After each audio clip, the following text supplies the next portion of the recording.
based on an integrated review of sensory marketing by Radha Krishna. A stimulus is any external object or event that comes into contact with your sense organs. Perception is the interpretation and organization of sensations. Touch is the first sense you develop in the womb. Krishna talks about haptics, i.e. the sense of touch. Apple understands the importance of touch perception. The original iPhone first introduced multi-touch for rotating, zooming in, out, and touch scrolling.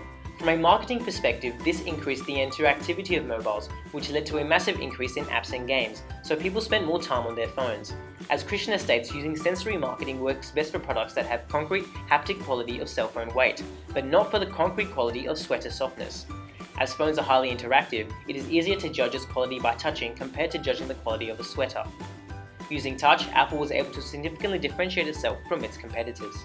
As the lecturer explores, Apple also uses the Gestalt principle of simplicity in all its products. Minimalist design in the iPod and MacBook make them iconic. The Apple stores also have lots of open space for people to walk around and touch the products.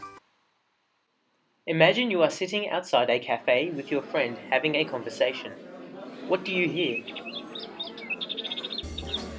And yet, with all these distractions, you focus on your friend's voice and hear everything they are saying. How is this possible? This is known as selective attention. Every day, we are bombarded with stimuli like this cafe. The brain takes in pressure waves of all kinds through our ears.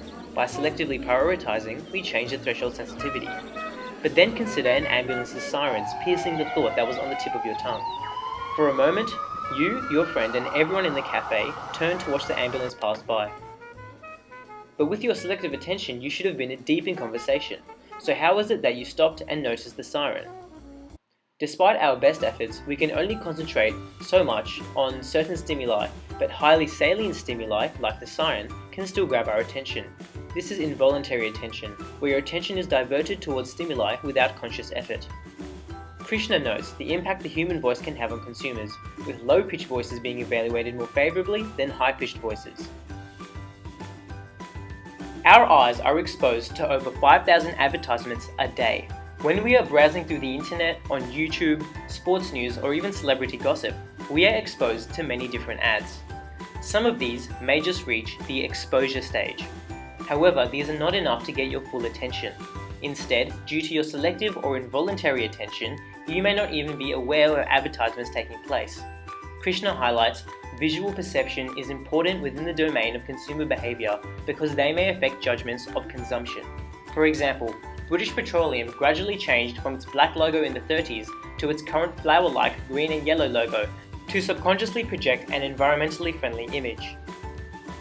Your nose is capable of responding to thousands of different chemicals, yet only a single molecule is enough to stimulate the brain. Imagine you are hungry and walking through a food court.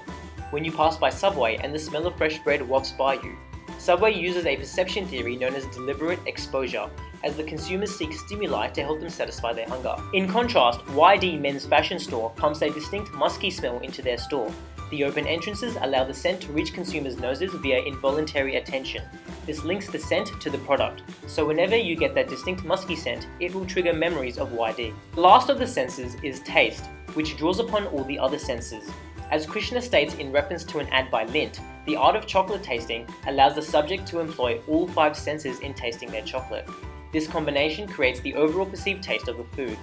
If the chocolate looks like poop, the perceived taste will actually be worse. What matters is the perception of quality, regardless of how the chocolate is made.